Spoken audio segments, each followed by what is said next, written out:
నమస్తే, welcome to of the record.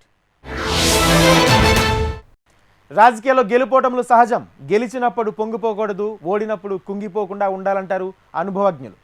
Course ప్రజలైనా కార్యకర్తలైనా దాన్నే కోరుకుంటారు. అయితే బీఆర్ఎస్ వర్కింగ్ ప్రెసిడెంట్ కేటీఆర్ వ్యవహార శైలి అందుకు భిన్నంగా ఉందంటూ సర్వత్రా చర్చ జరుగుతుంది. లోక్సభ ఫలితాల తర్వాత కేటీఆర్ పార్టీ కార్యక్రమాలకు కార్యకర్తలకు దూరంగా ఉండడం చర్చకు తావిస్తుంది. అసెంబ్లీ ఎన్నికల్లో ఓడిపోవడం, పార్లమెంట్ ఎన్నికల్లో ఒక్క సీటు కూడా రాకపోవడం వంటి అంశాలపై పోస్ట్ మార్టం చేసి పార్టీని మళ్ళీ పరుగులు పెట్టించాలని అభిప్రాయం సర్వత్రా వ్యక్తమవుతుంది. మరి కార్యకర్తల అభిప్రాయాన్ని పార్టీ వర్కింగ్ ప్రెసిడెంట్ పట్టించుకుంటారా? పార్లమెంట్ ఎన్నికల్లో బీఆర్ఎస్కు ఒక్క సీటు కూడా దక్కలేదు. 0 సీట్లతో ఆ పార్టీ ఉనికి మరింత ప్రమాదంలో పడిందంటున్నారు.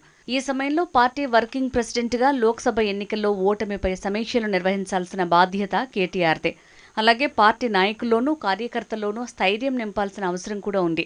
కానీ కేటీఆర్ మాత్రం ఎవరికీ కనిపించడం లేదట.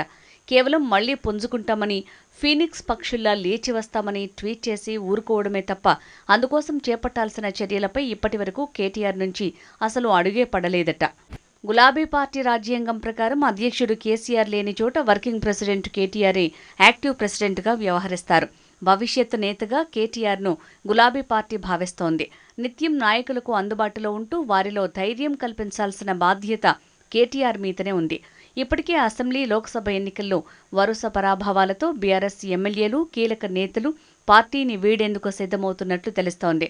ఆల్రెడీ కొంతమంది బీఆర్ఎస్ నాయకులు కాంగ్రెస్లోకి వెళ్లిపోయారు కూడా. ఈ క్రమంలో ఎన్నికల ఫలితాలను సమీక్షించుకుని క్షేత్రస్థాయి పరిస్థితులు సరిచేయాల్సి ఉంది. ఇవేమీ చేయకుండా కేసీఆర్ ఫామ్ హౌస్కే పరిమితం కావటం, కేటీఆర్ గడప దాటి బయటికి రాకుండా ఉండటం పార్టీ క్యాడర్కు చెడు సంకేతాలు వెళ్తాయంటున్నారు. తెలంగాణ ఉద్యమ సమయంలో లాగా అప్పుడప్పుడు బయటికి వచ్చి కార్యక్రమాలు చేసే పరిస్థితి ఇప్పుడు లేదని, ప్రస్తుత రాజకీయ పరిస్థితుల్లో కాంగ్రెస్, బీజేపీ రెండూ కారు పార్టీని దెబ్బతీయటానికి కాచు కూర్చున్న వేళ పార్టీని బతికించుకోవటానికి మరింత ప్రణాళికాబద్ధంగా, క్రమశిక్షణతో హార్డ్వర్క్ చేయాల్సి ఉందంటున్నారు రాజకీయ నిపుణులు. రాష్ట్రంలో కాంగ్రెస్ పార్టీ అధికారంలోకి వచ్చిన తర్వాత 39 మంది బీఆర్ఎస్ ఎమ్మెల్యేల్లో 3 ఎమ్మెల్యేలు బీఆర్ఎస్ను వీడి హస్తం గూటికి చేరారు. మరింత మందిని తమ పార్టీలో చేర్చుకోవటానికి కాంగ్రెస్ ప్రయత్నం చేస్తుంటే అందుకు బీజేపీ కూడా పోటీ పడుతోంది. ఇలాంటి పరిస్థితుల్లో యాక్టివ్గా ఉంటూ పార్టీ నాయకుల వలసలను ఆపడానికి కేటీఆర్ కృషి చేయాల్సి ఉంది. పార్టీ మారొద్దని వారిలో ధైర్యం నింపాల్సి ఉంది.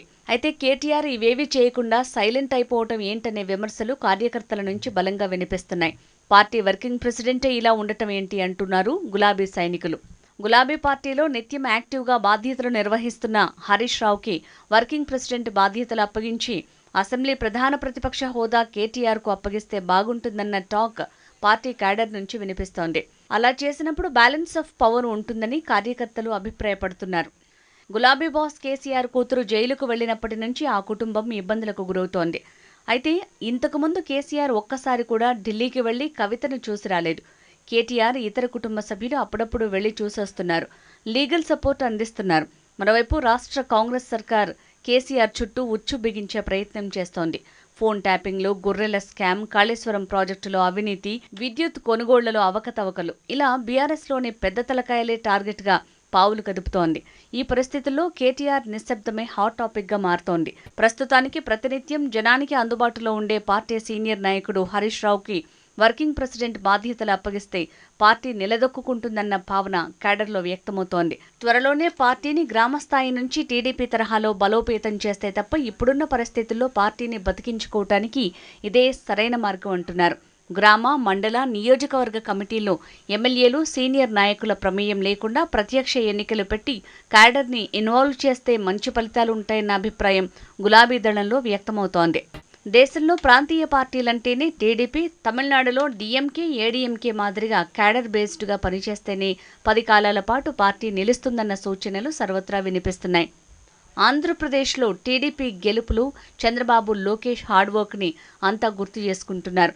ఎన్నికల్లో గెలుపోటములు సహజమని, వ్యతిరేక ఫలితాలు వస్తే కుంగిపోకుండా పనిచేయాలనే సూచనలు రాజకీయ విశ్లేషకుల నుంచి, పార్టీ క్యాడర్ నుంచి వినిపిస్తున్నాయి. తెలంగాణకు పెద్ద దిక్కుగా ఉన్న ప్రాంతీయ పార్టీగా, మరోవైపు రాజకీయంగా ఎంతో భవిష్యత్తు, మంచి పేరున్న యువనేత కేటీఆర్ ఇలాంటి పరిస్థితుల్లో కామ్గా ఉండటం సరికాదంటున్నారు. కేటీఆర్ ఇప్పటికైనా ప్రజలకు, పార్టీ కార్యకర్తలకు అందుబాటులోకి రావాలని, పనిచేస్తే మళ్లీ రాష్ట్రంలో అధికారంలోకి వస్తారన్న ఆశాభావం వ్యక్తం చేస్తున్నారు. అందుకు హరీష్ రావు, కేటీఆర్లు ఇద్దరూ కేసీఆర్కు చేదోడు వాదోడుగా చెరోవైపు నిలిస్తే మంచిదంటున్నారు. మొత్తానికి ప్రస్తుత రాజకీయ పరిస్థితుల్లో తెలంగాణ ప్రయోజనాలే పరమావధిగా పోరాడే ఏకైక పార్టీగా గులాబీ పార్టీకి పేరుంది. రెండు జాతీయ పార్టీల్లో కాంగ్రెస్, బీజేపీలు రాష్ట్రంలో మరింత లోతుగా గ్రామస్థాయి నుంచి పాగా వేయటానికి ప్రయత్నిస్తున్నాయి. ఇలాంటి పరిస్థితుల్లో గులాబీ దళం బలం పుంజుకోవాల్సి ఉంది. అందుకు పార్టీ పెద్దలు, క్యాడర్ అంతా కష్టపడి పనిచేయాలని, వారిని నడిపించే నాయకులు మరింతగా ప్రజలకు అందుబాటులో ఉండాలని చెప్తున్నారు. మరి కేటీఆర్ నిజంగా ఫీనిక్స్ పక్షిలా మళ్లీ లేచి నిలబడగలరా? వేచి చూద్దాం.